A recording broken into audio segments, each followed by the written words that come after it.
talk to you about how I picket out the donkeys during the day just to kind of get them off pasture or out of the corral.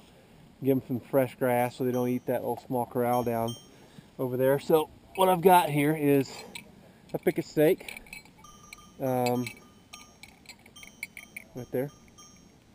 And what I do is you want to make sure you drive your picket stake all the way in the ground, okay?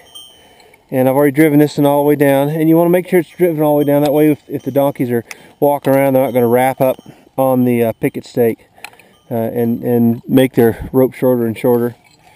The way these things are tapered, they also have a little notch right here, so they're pretty easy to pull up. The only time they get hard to pull up is if you leave them a couple days.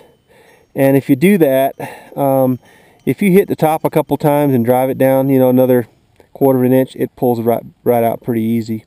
But you can just kind of grab it here and just pull the whole thing right up. Pretty easy to pull up. But that's how I do it. Then what I've got is I've got 1-inch nylon here. This is one I made, bar tacked twice, so it's not, that'll hold, you know, 500 pounds right there.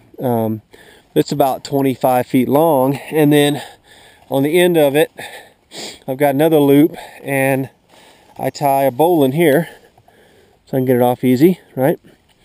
And then I'm using, this is a nylon rope. You know, some folks will tell you they like to use cotton rope, and that's fine. I mean, really what you're looking for is a soft rope, okay?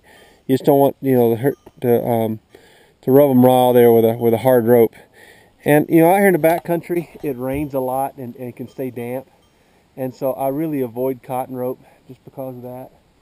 Because especially if you use the cotton rope out here in this heavy grass and there's dew, it just gets so wet and stays wet, and so I try not to use cotton when I'm out here. This nylon will dry much quicker and last longer than a cotton rope will. So then what you want to do though is you want to tie another bowline around here. If you don't know how to tie a bowline, just Google it. There's plenty of folks show you how to tie a bowline. But you want to get it good and tight around their leg there so that it's not going to pull off over the hoof. And Sabina here, she's really good on a when she's using a picket. She doesn't pull too bad at all. She does well, don't you, girl? And so then what I do is, okay, for the other donkey, I just put a bell around her, and I just kind of let her roam around, and she won't go very far. She'll go, you know, maybe 30-40 yards is about it.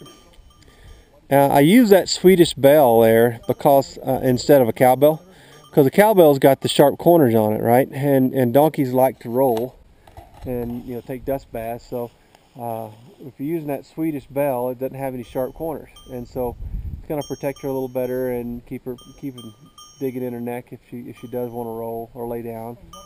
Plus, it's not an overwhelming loud sound, you know, like you get some other bells. But I can still hear, and it gives me, you know, a sense of where she's at. She's not going to go far, like I said. We've got a creek right over here to our left, and so if she wants to go down and water, she can do that. And then so what I'll do is I'll take I'll swap them out. I'll put Gypsy on the picket and then let Sabina walk around for a little while, maybe for a couple hours. So that's what I do with them during the day.